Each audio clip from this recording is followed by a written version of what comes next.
Okay, gonna do a little Redneck recoil comparison here.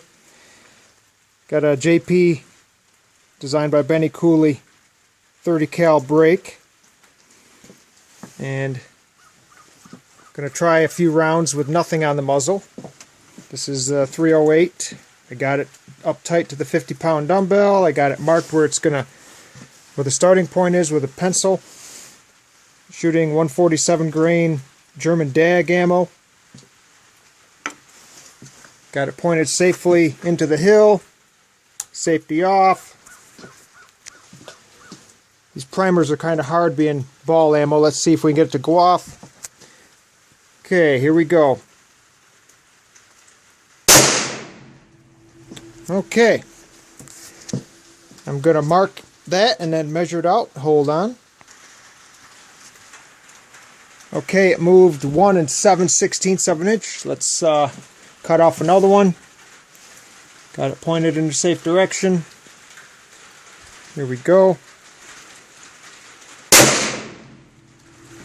Okay, I'm going to measure it again. Okay, it moved 1 1/4 inches that time. I got the brake installed. Got it tight. Pointed into the hill. Safety off.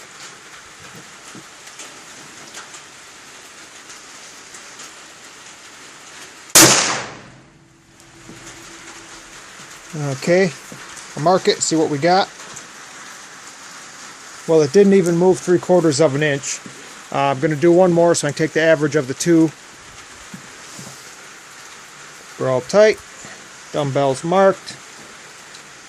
Off of safe.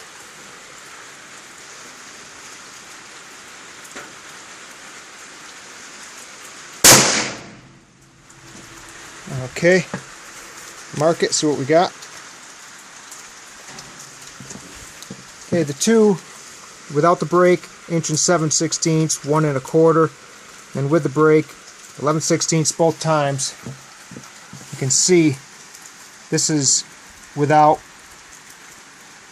It's without. See how much closer they are here.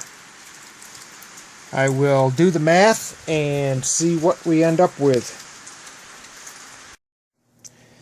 Well, did the math, and it's pretty impressive. There's the DAG ammo.